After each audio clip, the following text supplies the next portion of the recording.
Molt bé, doncs ara anem a temperar xocolata, que és un procés necessari per treballar la xocolata sempre que volem fer una peça artística o volem fer un bombó, una rajola de xocolata, sempre hem de temperar la xocolata. Temperar la xocolata significa provocar que els cristalls cristal·litzin de la forma correcta perquè després l'acabat, el brillo, el trencar de la xocolata sigui el correcte. Si utilitzéssim aquesta xocolata, que aquesta xocolata l'hem fos a 45-50 graus, si l'utilitzéssim directament sense temperar-la, no solidificaria correctament. Aquí fem una prova, si mullem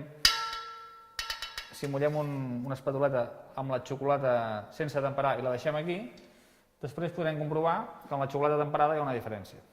La cosa tradicional, avui el temperat es fa amb màquines, però de forma casolana i encara utilitzem l'obrador, la forma de temperar la xocolata és refredar-la sobre una superfície freda. Això és un marbre que té una temperatura freda, llavors aboquem aquesta xocolata que està a 45-50 graus sobre el marbre, però en deixem una petita part dins del perol. Aquesta petita part farà que després puguem aconseguir la resta temperat. Llavors, aquesta xocolata el que fem és escampar-la perquè es vagi refredant de forma homogènia. La mantega de cacau que conté la xocolata pot cristal·litzar de diverses formes, concretament 6 formes, de les quals només ens interessa la forma 5. La forma 5 és la que ens assegura un temperat perfecte i el que hem de fer aquí ara és crear nuclis de cristal·lització d'aquesta forma.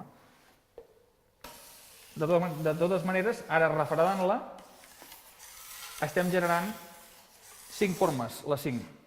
Quan juntem aquesta xocolata amb aquesta que està una mica calenta, aconseguirem fondre les 4 que no ens interessen i només quedar-nos amb la forma 5.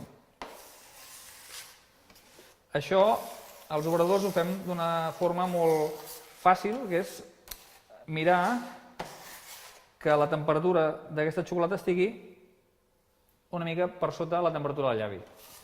Quan notem això, ja podem juntar aquesta xocolata, que vol dir que està a uns 28 graus, amb la xocolata que hem deixat aquí, que està a uns 40-50 graus. Una altra manera que veiem és que se'ns va enganxant al taulell perquè es va solidificant. Llavors, quan tenim aquesta xocolata a uns 28 graus, la juntem amb la resta, que està a aquests 45 graus, per aconseguir una mescla final de 30-31 graus, depenent de la xocolata. No amb totes les xocolates es tempera als mateixos graus. La xocolata negra normalment és les temperatures que he dit, i les xocolates amb llet o blanca és un pèl inferior, la temperatura que hem de treballar. Llavors, quan en tenim això, el que fem és barrejar homogèniament les dues temperatures i teòricament, si ho he fet bé, el resultat final és una xocolata a 30-31 graus centígrads, que seria la manera òptima d'aconseguir una xocolata amb una forma cristal·lina 5. I ara, per comprovar-ho, el que hem de fer és fer una prova, en aquest cas agafem una espàtula, com abans, i ara d'aquí una estona, 2-3 minuts, veurem com la xocolata temperada solidifica correctament i l'altra encara estarà líquida.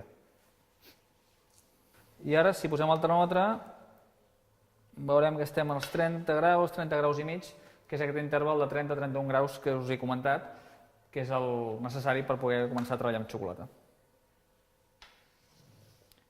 Doncs ara, si veieu aquí, a la prova que hem fet, la xocolata que hem agafat sense temperar encara està líquida i la que hem mullat temperada ja està sòlida. Aquí està la prova del correcte temperat, brillant, llis i cruixent. Bé, doncs el primer que podem fer quan tenim xocolata temperada és fer una rajola de xocolata. Si tenim un motlle, la distribuïm per dins del motlle.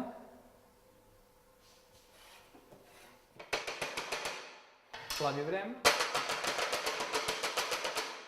Ara això ho deixaríem refredar i al cap d'uns minuts tindríem una xocolata temperada que trencaria cruixentment i brillant.